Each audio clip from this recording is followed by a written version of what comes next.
Hi there. Thanks so much for joining me today for the latest episode of Impact Real Estate Investing.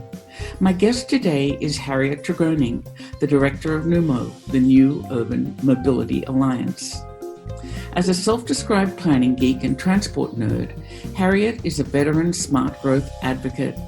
She has been wrestling with issues of planning, mobility, disaster resilience, housing and community development issues for over 2 decades.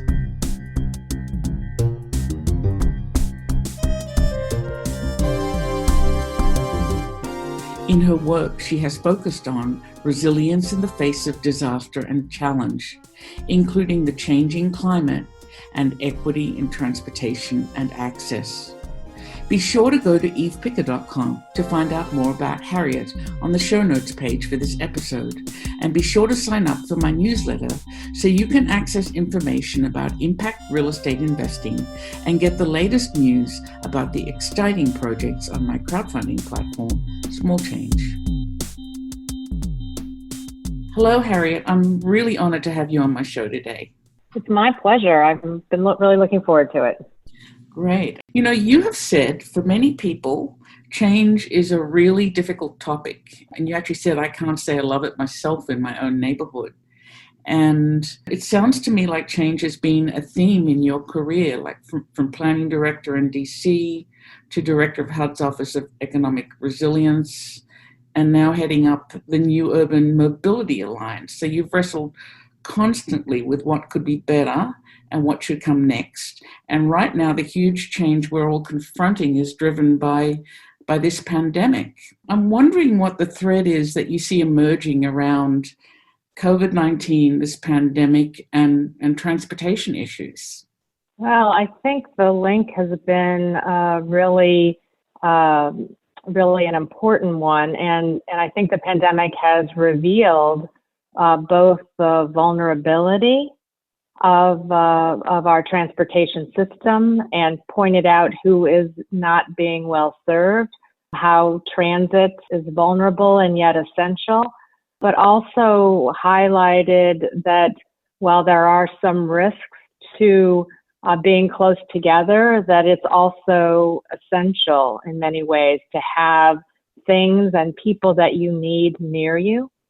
So I think in many ways you could see this pandemic and its impact very much through the lens of transportation and, even our development pattern and how that affects what people can get to easily or not. Yeah. In Pittsburgh, we have a pretty active bus system, which is all about, cramming people onto this moving box, right? And that's the exact opposite that you want right now. What other way can people get around right now? Well, I think what it highlights, maybe Eve, is not so much even that that type of transportation isn't optimal right now. I think it suggests that we need redundancy in our transportation system. That there are many occasions, global pandemic or not, where one mode of transportation isn't suitable for you, but yet you're trapped if that's the only mode you have, whether that's automobility, whether that's transit, whether that's, maybe you have mobility issues in general, and it's hard for you to do other things like walk or bike. But, one of the great things I got to do when I was at HUD was really work on resilience from disasters. And at the same time in DC, I had a firsthand experience with being a local official during the last great, during the Great Recession, an economic crisis. In both of those roles, I got to see firsthand, how important those transportation choices and options really are. Think of evacuating Houston in the advance of a predicted hurricane. Despite having more lane miles and freeway than virtually any other U.S. city, things were utterly gridlocked and people couldn't get out. We had an earthquake in D.C. in 2011. The federal government and all the governments in the area told people to go home while they checked the stability of buildings, at exactly the same instant. And the gridlock was unbelievable. But if you were on a bicycle, you had not just a normal commute home, but you had a safe commute because no other vehicle was moving. And so you didn't have to worry about speeding cars or things like that. So that redundancy, is really an important thing. And what we're seeing is that we don't have that in the U.S. in most cases, that people have, at best, they have one choice. And when that choice is no longer suitable for whatever reason, they're really stuck. How do you change that? And how do you design that redundancy into a transportation system in a city?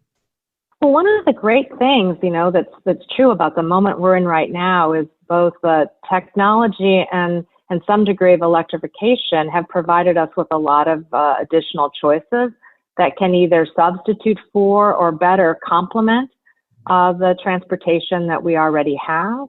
We're a long way away from a perfect intermodal system, but e-bikes, e-scooters, e-mopeds are recent additions to many cities across the globe.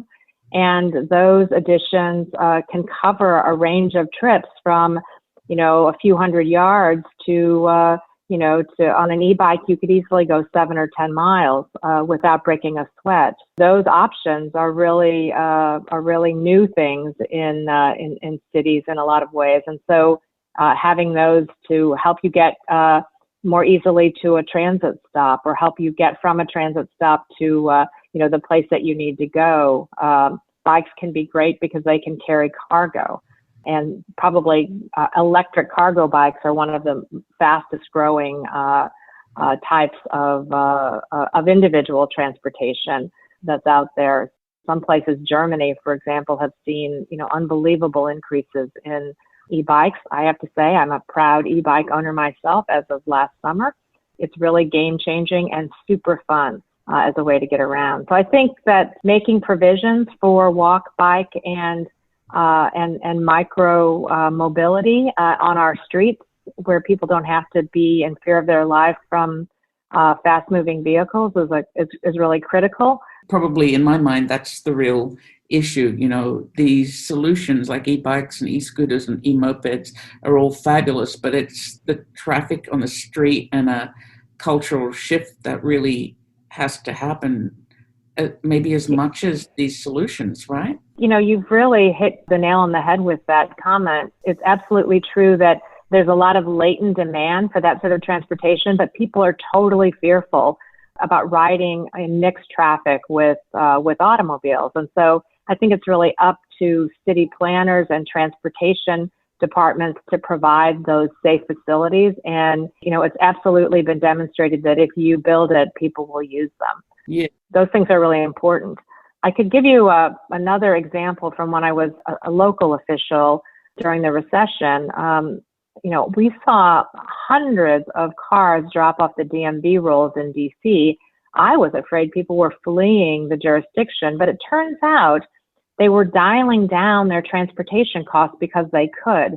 So they were getting rid of a car. So if they were a 2-car household, they were becoming a 1-car household. I'm sure in their minds, temporarily, right? Just a temporary step to lower their costs. Right. And some 1-car households became no-car households. Again, maybe they thought of it as a hardship, but there were other options that they could use. So it was absolutely doable for them. As a consequence, we had very little bankruptcy, very little foreclosure in the district because people could manage those economic hard times. And it was similarly true for the other inner ring jurisdictions, Arlington and Alexandria. But in the same jobs and housing market, which was the Washington metropolitan region, the jurisdictions fared extremely differently, and so did households. If you didn't have those transportation choices, you were stuck. Yes. And those communities saw so much more bankruptcy and foreclosure, so much higher declines in property value. There are still some parts of our region who have not fully recovered, whereas the places that had these choices, the market and the budgets dipped, but they didn't plummet. And the rebound was so rapid that this was really a case where those jurisdictions sprang ahead in terms of their resilience. They didn't just recover, they did better. They improved on their share of the region's jobs and housing growth post-recession, in part because of the lesson of those choices and what they can do for the resiliency of households and of jurisdictions. I was in Beijing a few years ago and was really struck by, first of all, they have a pretty wonderful subway system, but the stops are really far apart. And whenever you go to a subway stop, there are literally thousands of bicycles parked outside it. Thousands. So the culture there is very much, you have an old battered bike and you get yourself to, the next bit of transportation, which gets you where you want to go faster. And so it's sort of this connected string of things that get you to places, not just one type of transportation. I thought it was pretty fabulous. I'm afraid China's probably going the other way now. The other thing in China that I thought was really amazing was if you watched bicycles on the street with cars, it was almost like a dance. They just sort of respected each other, and the bikes would keep going and the cars would move around them. It was an entirely different arrangement than in our cities here. I think that's a good point too. And I think that you see when bicycles become a visible and significant part of the transportation picture, they are treated differently. I've been in Shanghai and, been in a mob of cyclists. I mean, the largest group of cyclists I've ever been in, and it wasn't an organized ride. People were just, riding, going about their business. And, and they took up lanes, travel lanes, general purpose lanes, for the bikes. And it didn't, it wasn't causing an outcry. And in places like Amsterdam and Copenhagen, the cyclists easily, outnumber the vehicles on any given day, and they've given over more and more of the right-of-way to accommodate cycling. You have to wait through several light cycles in some places, on your bike in order to get through an intersection because there's so many cyclists. So yeah, that makes a difference. Why are we not there in the US? Why are we sort of lagging behind all these other countries? Well, I know that you're all about real estate. I mean, I think the answer is the real estate issue. We, in the U.S., with the advent of the automobile, more than 100 years ago, we started making decisions that more so than any other, Western country, we started substituting automobility for proximity. I mean, think of how much proximity was valued and how when we didn't have an automobile for transportation, things were close together. Neighborhoods, had almost everything you needed, in walking distance. Even the streetcar suburbs, which is one of the earliest, examples of transport and real estate kind of going together. A lot of those early streetcar suburbs were actually owned by property owners and developers who wanted to open up land for development. Even those distances weren't very far. Right. But with the automobile, our U.S. cities in particular really bent over backward to accommodate the automobile and accommodate those who wanted to use automobility in order to access what was largely cheap, undeveloped land, to put factories, to put office parks, to put housing, and to use cars instead of walking or biking or streetcars to be able to get people there. And what's happened increasingly is that automobility is out of the price range for many households. And that means that they don't get access to really important things that are part of economic mobility. They can't get or keep a good job because their transportation is unreliable. They can't access health opportunities, educational opportunities, without a lot of time and effort. So it's really created a bifurcated society. And I think one of the things about this crisis that we're in globally is that some of the workers that we most value, that we most rely on, who are part of the food chain, the supply chain for our food, who restock grocery stores, who clean ICUs, these low-wage workers are really struggling to get to their jobs and to keep doing the important and, at this point, even dangerous things that they're doing to serve the rest of us. And, that is part of the example of why and how our transportation system is not serving us.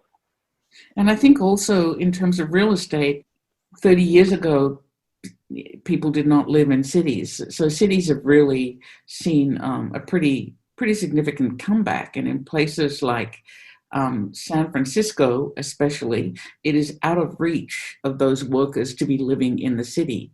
So they've been pushed further and further and further out, which means that transportation becomes an ever bigger problem, right? This whole conversation is really about transportation and land use. Like, these two things have to happen together. That's an example of where the land uses and the provision of housing isn't keeping up with the provision of jobs. And in California, part of that conversation is really about their tax structure. But yeah, I think in every place we have that mismatch, that spatial mismatch that we need to solve. And I'd rather solve it with land use and real estate than providing lots of additional transportation infrastructure that's costly to maintain, costly to access, and keeps people further apart.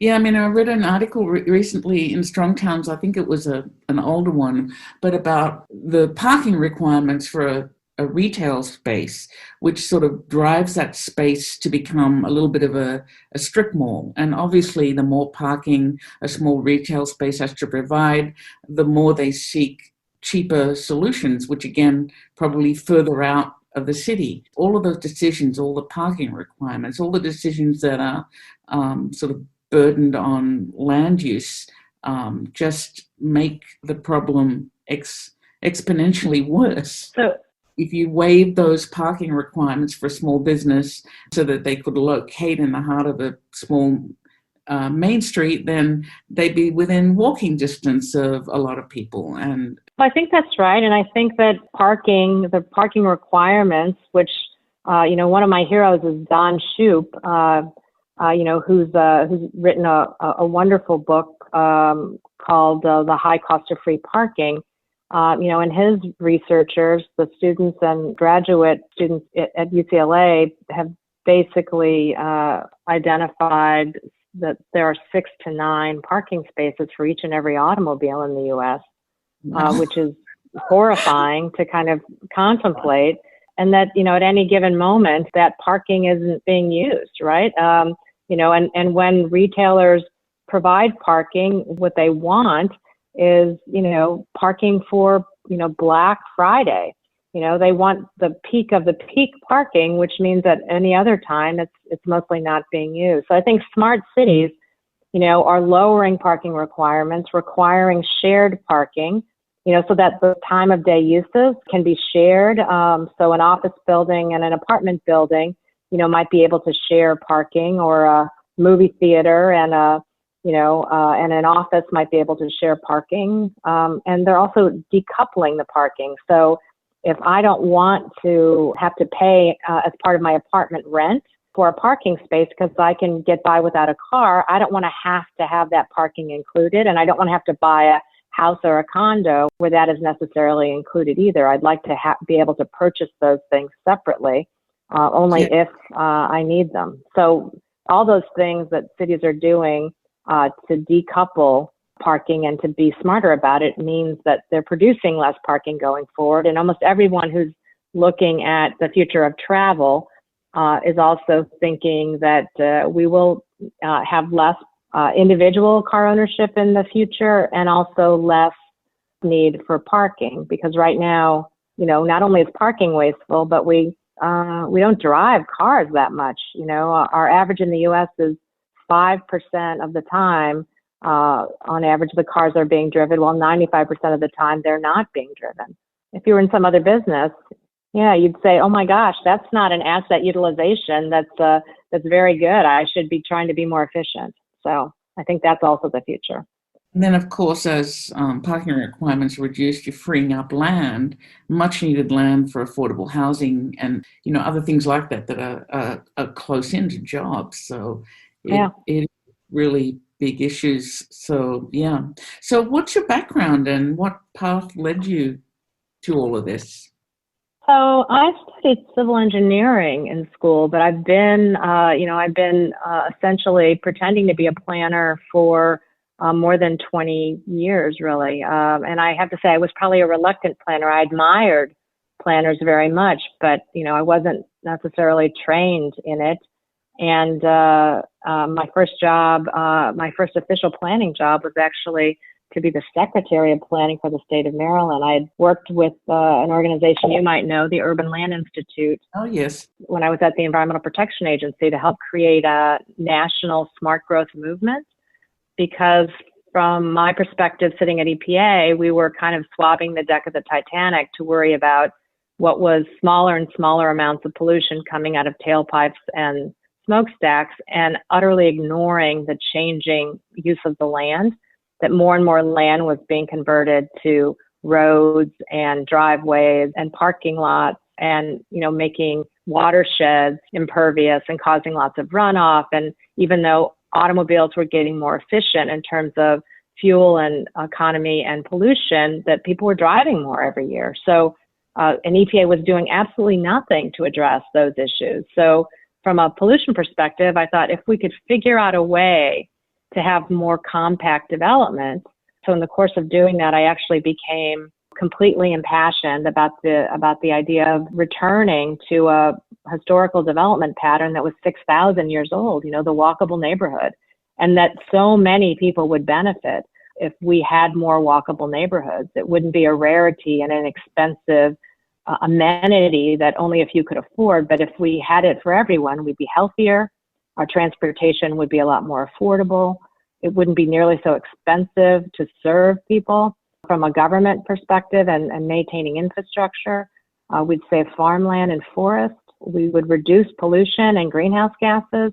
I mean, there were just tons of reasons from so many stakeholders' perspectives why it was better, that it really did grow into a movement. And so ever since, I've been doing something having to do with this. I mean, the good news, the bad news is that there's so many reasons why we have the development pattern that we do in the U.S. and in other parts of the world, that any one change, any one job can't fix it all. There are hundreds of jobs, hundreds of things that would need to change and have begun to change to make a difference.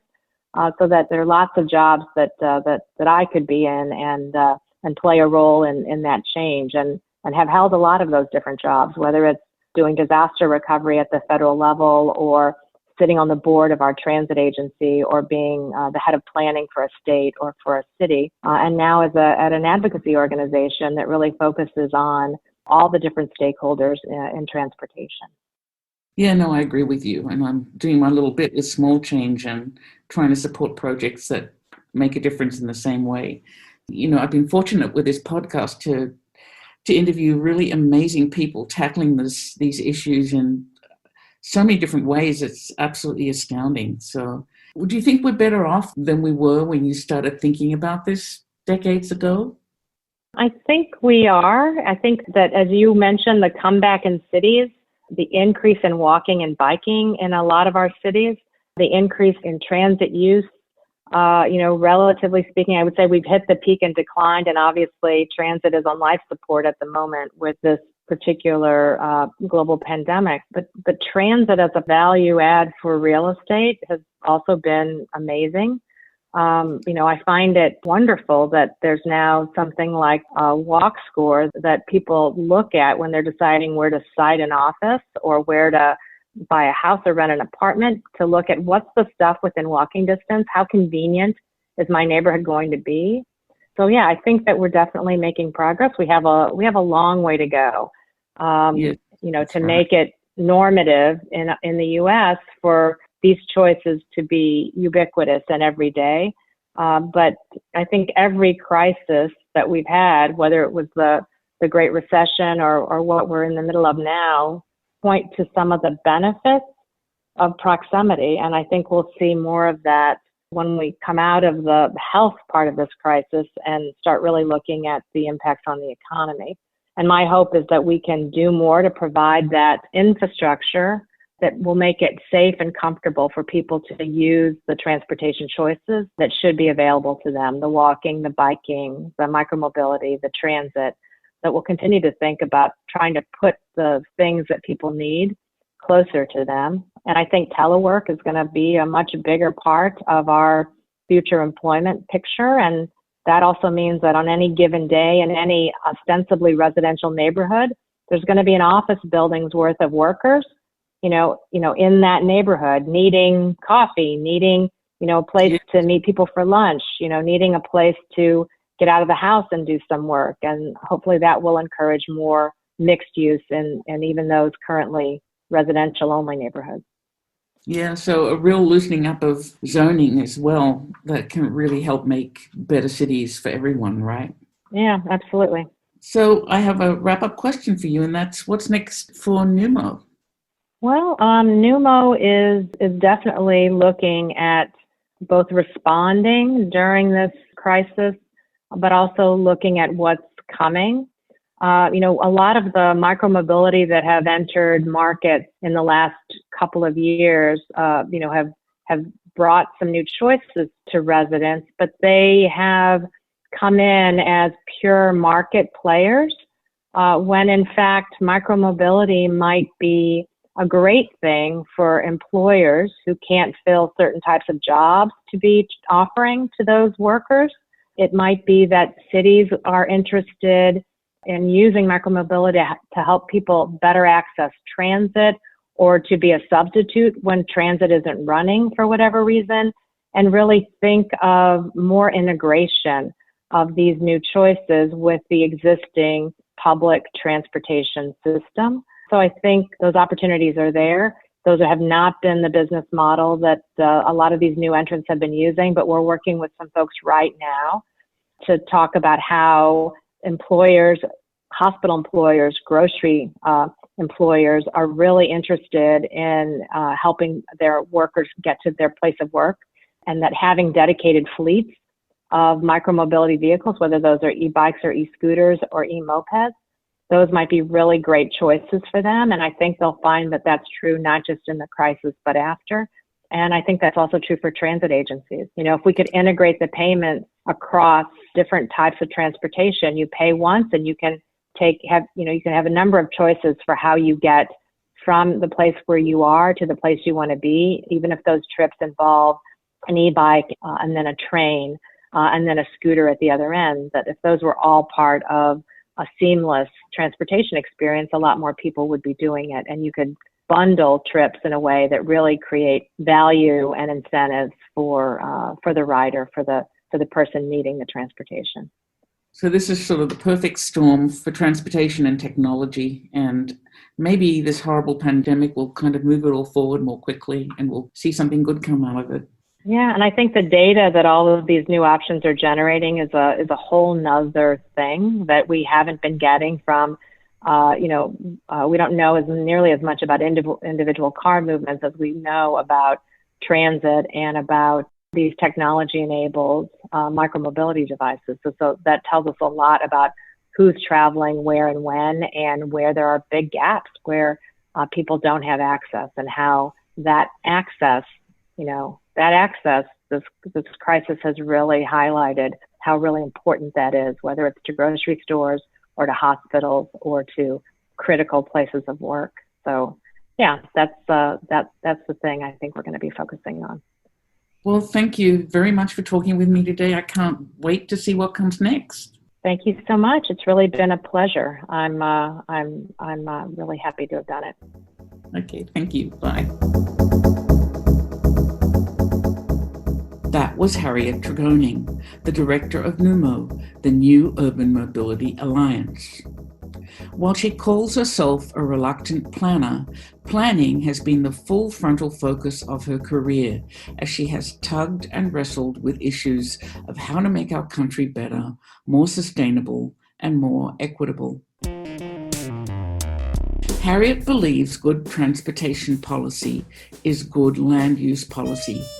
We can't fix our transportation woes without addressing the root of the problem: development patterns that have allowed automobility to be the substitute for proximity. I'm right there with her.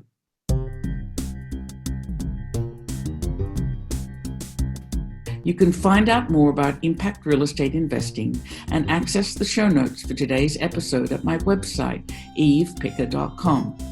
While you're there, sign up for my newsletter to find out more about how to make money in real estate while building better cities. Thank you so much for spending your time with me today. And thank you, Harriet, for sharing your thoughts.